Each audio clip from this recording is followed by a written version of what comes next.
Welcome to Pivotal People.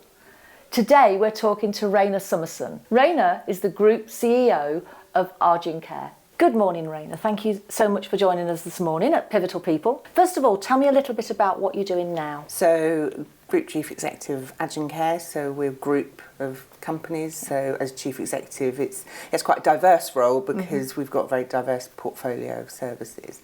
So, I suppose executing the strategy that we agree in as a board and for the shareholders. We're a family-owned company, which is quite unusual for our size.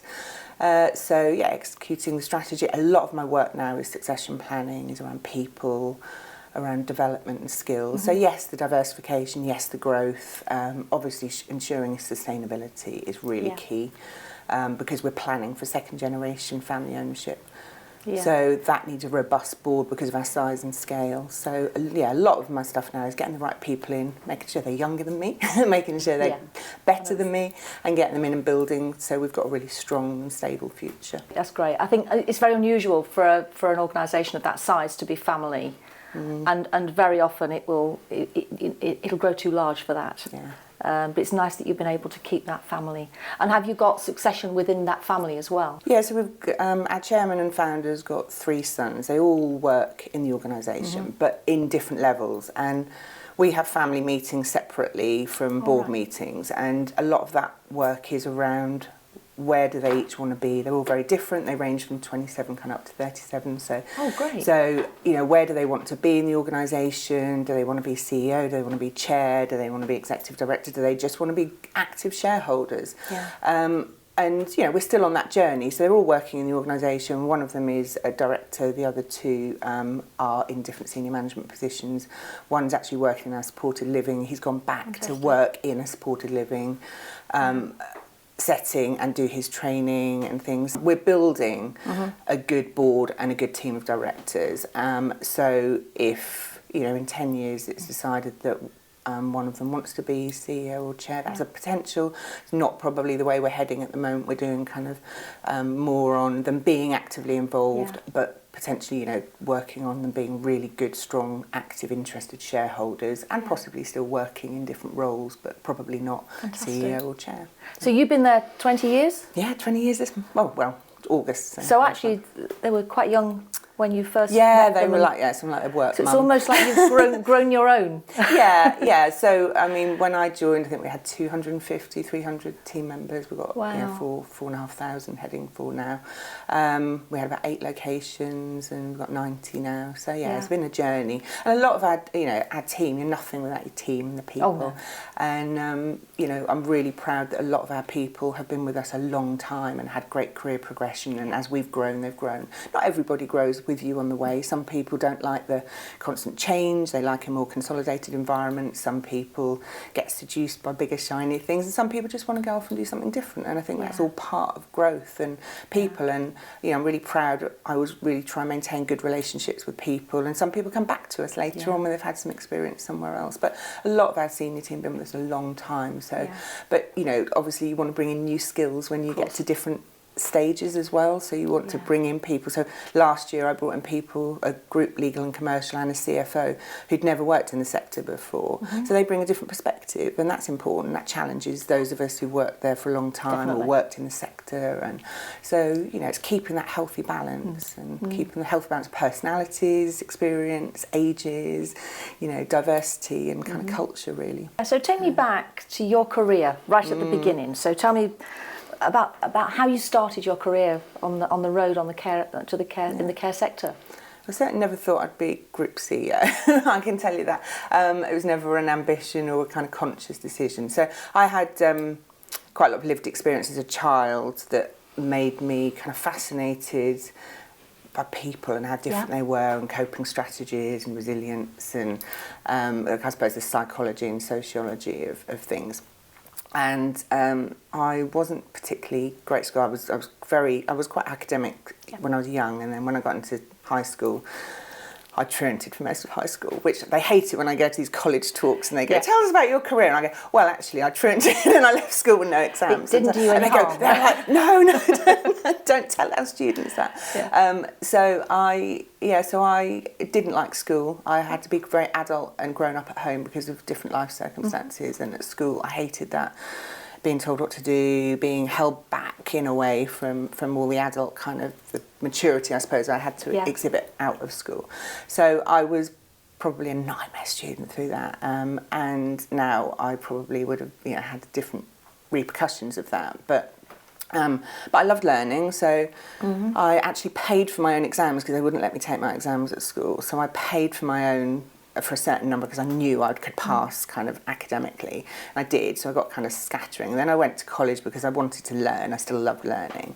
And I went and I had to do a repeat year and then do A-levels. And then I was going to go to, and I didn't actually like that much better, to be honest, but I did better there because it was a bit more fluid. And and I was working. I worked since I was 13, as many hours as I could. Really?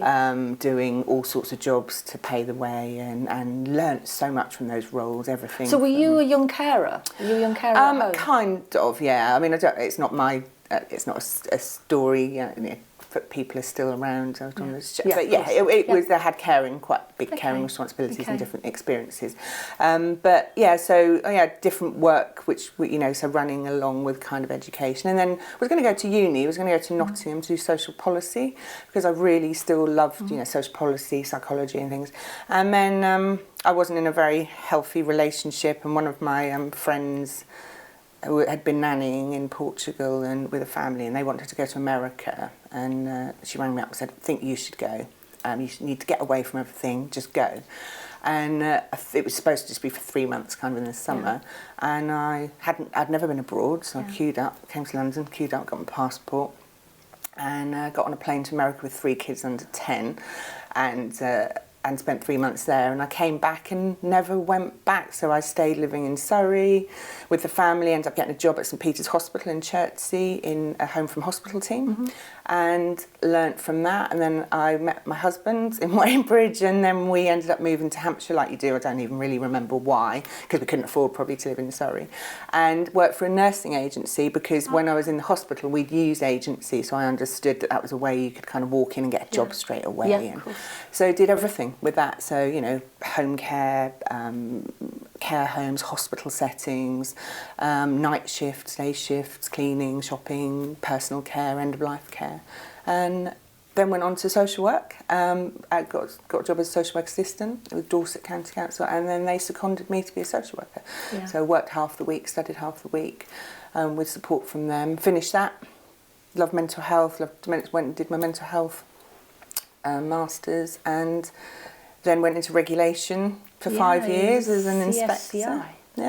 And then 2004, you get care home owners, you'll know from working in care homes, people go, oh, come and work for us, you go, no. And then I kind of thought one day with Agincare I could see it growing. Derek had a bit of reputation as quite a difficult entrepreneur, as they can be, and I saw an opportunity that if I don't take it in 10 years and I see Agincare across the front of community care or something, I'll regret it. And actually I've got a social work degree, I've got, I can go and locum, I can come back into it, I do care work, I'm always happy to do care work, it's a fantastic thing to do. So I did it, and everyone thought I was stupid and bad, and it was a mistake, and 20 years later, here I am. Fantastic. What a brilliant route into where you are now, and an inspiration to those people that you're bringing on. What an inspiration. Thank you. I think that's the fantastic thing about social care, isn't it? That we've got people across our organisation who we know across the sector. It's fascinating hearing how people come in through such different routes. Some of the interviews you've done with people, it's always fascinating to hear these little life changes that bring people into social care. But I think what is amazing is that people can come in where they've struggled often with life experiences, with education. They haven't gone the route of school, college, uni, career. But yet they can end up in these amazing roles. They can be great as a care team member at any level that they choose to be and be the best at that. And I think that's always really important to acknowledge. Some people don't want that career trajectory. Just want to be the best at at what they've chosen to do. Other people want that career, and there are fantastic careers in social care, and not just in kind of direct caregiving and operations, but in our support functions that are all related to making a difference to people's lives and offer really good career routes. And so I think that's what I get really frustrated about when you don't hear and see that in the public domain. You don't hear and see it in schools. It's all negative. And yet we've got people across our organisation who have just flourished in ways that they probably never thought that they would, and would be maybe more difficult in other sectors. I think we're seeing that a lot in the Pivotal People interviews, and the people that we're choosing to do the interviews are people right at the top. They are people that have really made it in our sector. And if you've seen the interviews, the amount of people that have got that care in their childhood, care through their life, and just a passion for it and an empathy. More than anything, that empathy with the people that you're working with, the people that you're working for, understanding. It's incredible. Just a little bit. You worked for Sea Sky for a little bit during the time I was a manager. Did you inspect care homes? Yeah, so I inspected care homes primarily, adult social care, and obviously along, you'll know, kind of you do the odd kind of joint inspection in children's services at the time, fostering and things. But I knew when I joined from social work, it was just when we knew that it was being centralised or taken away from local government. So I did about 6 months in local government, which was a hilarious experience, really, because it was kind of the role where people used to go when they weren't quite sure what they wanted to do or they were older. So I think my manager at the time, I think he announced me going, "I've just appointed someone who should bring the average age of the team down by 20 years or something." But so much experience, people with such good experience. And so I did that, and then we went into the central kind of function. So there was lots of working groups, as you'll remember, and things. And so I did mainly care homes, but then I went on project group for domiciliary care when that started registering. And that's how I actually came across. I used to inspect Derek's. He had 3 care homes then, but he owned one and was in partnership with others. But he'd started doing care from one of the homes, as was in early days when people were outsourcing, and did Meals on Wheels and so. So I remember I was part of the project team in the Southwest for registering domiciliary care and kind of obviously telling people that they were going to have to come into this regulatory framework and going through all that process and the working party. So I remember having him in to interview him about that, and so that was kind of so I did all the registration piece as part of the working party on that. Yeah, that's interesting that you were one of his inspectors. Yeah, and I think it's we always say that we don't work for organisations, we work for people, and I think that you're in a family organisation. You can see that that's why you work for them. I've got great friends and colleagues in who work in social care now and in very different organisations. And personally for me, I don't want to work for a bunch of faceless shareholders. That's me. I don't want to work for investment companies. And there's some really good people in that space. But ultimately, it is important to me that I can look Derek and his sons in the eye and argy-bargy with them about how we spend our money on the care and the responsibility that we have. And ultimately, I know that they respect not only my decision, but the opinions of the team that we've built. And so, yes, they could, at the end of the day, it's their company and their money, but they wouldn't ever do those things if we had those objectives. That's really important to me. And actually you've got the best of both worlds, because usually it's either a small family business or a large corporate. And you're growing to the one of the challenges, I think, when you are growing as you are, is bringing on new services and trying to change, massive amount of change that goes in to the changes in the way that they do everything. And that's quite challenging, isn't it? I mean, how do you cope with that? If you're taking on a home that's been a corporate and been doing the same as everybody else's, and suddenly you're giving them a new set of audits to do and a new paperwork or new digital technology. I mean, I think we've done it so many times, and a lot of the corporates, sadly, have been through changes before. So the teams I think what's probably worse is when people have known that their home or service is being sold or transferred, and they've had this period of unknown for ages.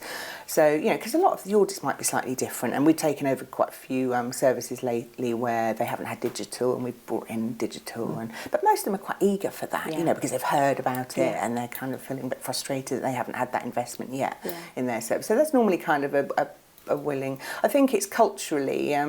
Really important to me, to go in at the beginning of that and get to know people and feel that we're approachable, that we are different, that we are quite straight talking, and we want to hear what they say, and we might not agree, and we might not do everything they want us to do, but we'll sit and have a chat about it and explain, and our senior people are quite accessible.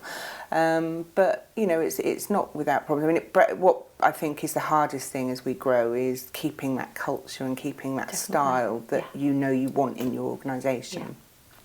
You want people to feel in a certain way, and you have less control the bigger you get, because you're relying on all these different mediums to let people know that. And when I read our team surveys, and you read, the majority is brilliant, I'm proud to say, but it's the ones that aren't so brilliant that really get me here, because you're like, I don't want anyone to feel like you're not going to please all the people all the time. You're never going to please all the people. But when it's things like they think we don't care because we're big, and I'm like, there's something wrong in that chain of communication upwards and downwards and around, because something's not getting through, and things like that. So it's that constant, how do we work to make that better? How do we make people that work with us in our teams know we care? That doesn't mean that they get the terms and conditions that we think they should, because the sector's challenging.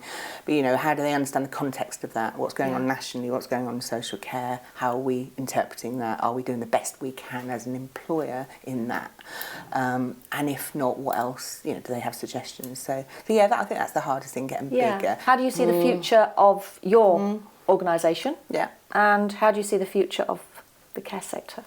You have to weigh up all the time, not getting disillusioned by the challenges the sector continues to have, not getting disillusioned that the topics you were talking about when I did my dissertation in 1996 are still the headline discussion points. How do we integrate? How do we work together? Merging health and social care. Yeah. How do you work as integrated? How do you share budgets? How do you make the person's needs central to everything and get rid of bureaucracy? And those arguments are still going on, and obviously behind that you've got lack of policy reform, lack of funding. So I think the secret is just keep doing what you can in it. I mean, I think what really encourages me, so many people who are coming through are still very passionate about affecting change, and then work that Social Care Future does, and people like Anna and Martin and Neil there and Tricia, they, this kind of putting the person at the centre and questioning, as a sector, do we need to change our narrative? We're working in care, hopefully because we believe in making a difference and in people, but our narrative about money and funding stuff hasn't been effective. So is there a different narrative that we can follow to effect change? And can we, if we make it more inclusive and we make it about us, and we're saying any of us at any time could need care, and it's not an other, it's not something that happens to other people. So I think I always feel hopefully in care, but it's always going to have its challenges, and that's the same for us. We will always have our challenges as an organisation growing. The biggest thing obviously for me is kind of thinking that, as I said, that succession planning, making sure that I haven't done my job as a CEO if I leave and it all cracks and falls apart, and it's about making sure that the people around, and that equally, not myself and other directors who are all of similar age all leave around the same time. You've got to, so staggering all those experience and years, and making sure that people have got the right people to lead and take them forward, who believe in it. And you can't control, I can't control what happened, Derek can't control what happened, but trying to instill and have those things with the next generation shareholders and with the board, and make the board feel tied into that, and the directors feel tied in and want to be there, and be rewarded for being there and taking it forward beyond Derek and myself. Lovely, thank you so much. Lovely to meet you. You too. Thank you for having me.